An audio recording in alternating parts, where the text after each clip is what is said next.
নমস্কাৰ সকলোকে স্বাগতম জনাইছোঁ মোৰ অন্য এটা ভিডিঅ'লৈ। আজি এডোখৰ বিশেষ ঠাইলৈ গৈ যাত্ৰা কৰিছোঁ আমি সকলোৱে। আৰু আমি আহিছোঁ শিৱসাগৰৰ পৰা। এতিয়া আমি গুৱাহাটীৰ পৰা খানাপাৰা হৈ সোণাপুৰলৈ আমি যাত্ৰা কৰিছোঁ।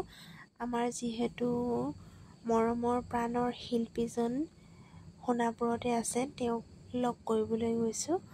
মনটো খুবেই বেয়া, কাৰণ তেওঁ অবিহনে গোটেই অসমখনেই উকা হৈ গ'ল।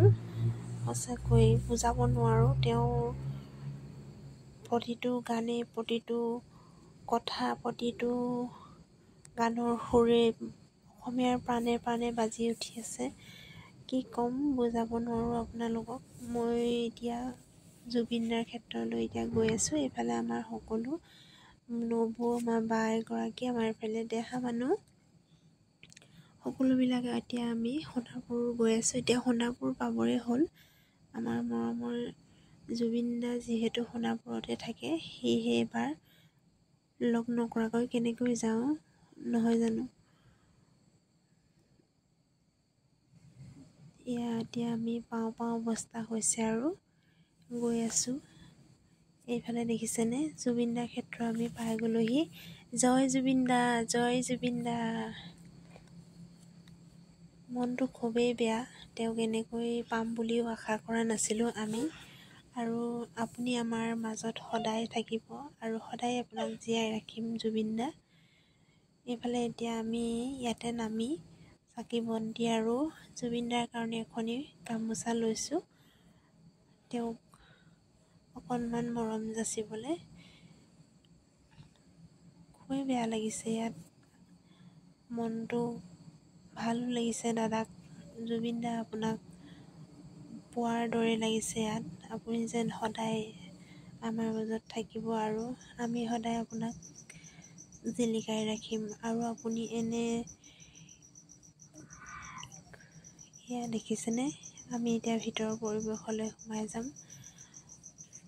দেখিছেনে, মানুহৰ ভিৰো যথেষ্ট হৈছে, দেখিছেনে।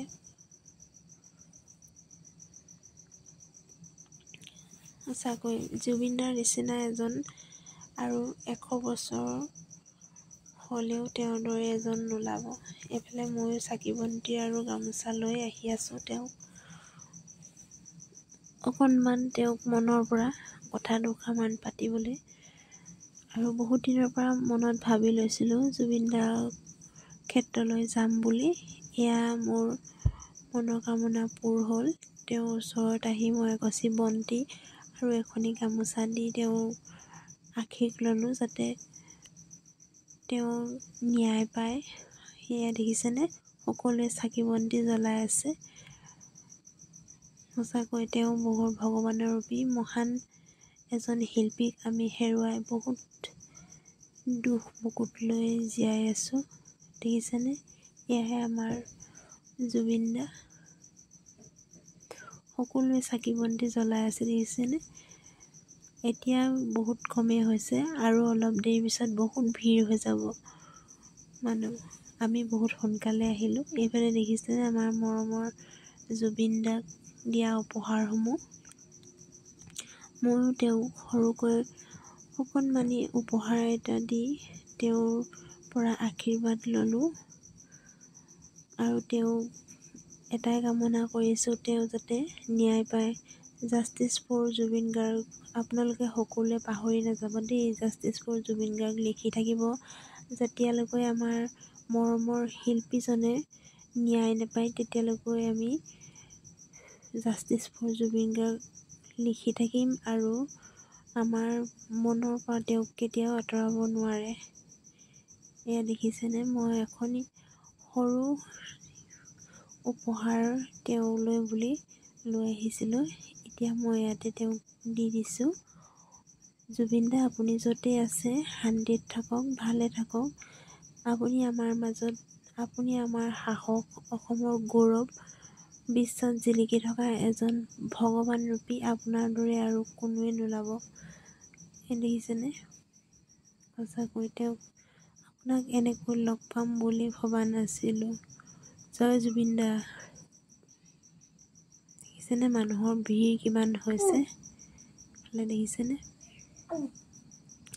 এয়াই আছিল আৰু জুবিনদাৰ সমাধি ক্ষেত্ৰৰ ভিতৰৰ পৰিৱেশটো। ইয়াত জুবিনদাৰলৈ অনা সকলো উপহাৰসমূহ এনেকৈ সংৰক্ষণ কৰি থৈছে। বহুত এইফালে আমাৰ মৰমৰ শিল্পীজনক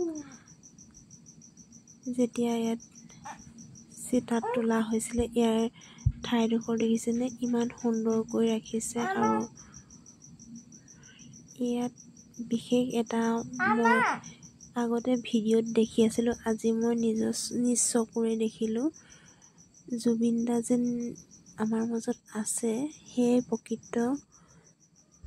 দেখিছেনে ইয়াৰ ভিতৰত ইমান সুন্দৰকৈ পাৰ আছে নহয়। জুবিনদাক অকলশৰে থাকিবলৈ দিয়া নাই। এয়াতো দিহানামৰ পাৰ্টি সকলোবিলাক চলি আছে। দেখিছেনে আমাৰ জুবিনদা কেতিয়াও অকলে থকা নাই আৰু কেতিয়াও অকলশৰীয়া কৰি নিদিয়ে। দেখিছেনে জুবিনদা, আপুনি য'তে আছে তাৰ পৰাই আমাক আশীৰ্বাদ কৰিব। আৰু নৱপ্ৰজন্মৰ আপুনি যি শিক্ষা দি গ'ল, তাৰে যাতে তেনেকৈ নতুন প্ৰজন্মই আগুৱাই লৈ যায়, তাৰে কামনা কৰিলোঁ। আমাৰ জুবিনদাই যি কয় সঁচা কথা কয়। সঁচাকৈ তেওঁৰ দৰে এজন আকৌ আমি দুনাই কেতিয়াও বছৰ জুৰি অপেক্ষা কৰিলোঁ, আমি 100 বছৰ অপেক্ষা কৰিলোঁ, আমি তেওঁক নেপাওঁ। আজি চিঞৰি চিঞৰি কান্দিব মন গৈছে, তথাপিও কি কৰিম, কান্দিব নোৱাৰোঁ। অন্তৰখন বুজাব নোৱাৰোঁ। আপোনাক এনেকৈ দেখা পায় মানে কি ক'ম, ইমান কম সময়তে আমি সৰুৰ পৰাই আপোনাৰ গান শুনিয়ে আমি ডাঙৰ হৈছোঁ। আৰু আপোনাৰ প্ৰতিটো ক্ষণে আমাৰ মনত থাকিব। আৰু সেয়াই আৰু সেইখিনিয়ে। আৰু আজিলৈ আহিছোঁ। জুবিনদা আপুনি ভালে থাকক। এতিয়া আমি যাবলৈ ওলালোঁ, এতিয়া আমি যাওঁগৈ আৰু এয়া চাকি বন্তি দি মেলি আজৰি হ'লোঁ।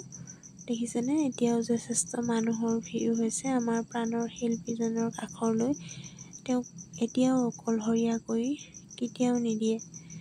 তেওঁ এখন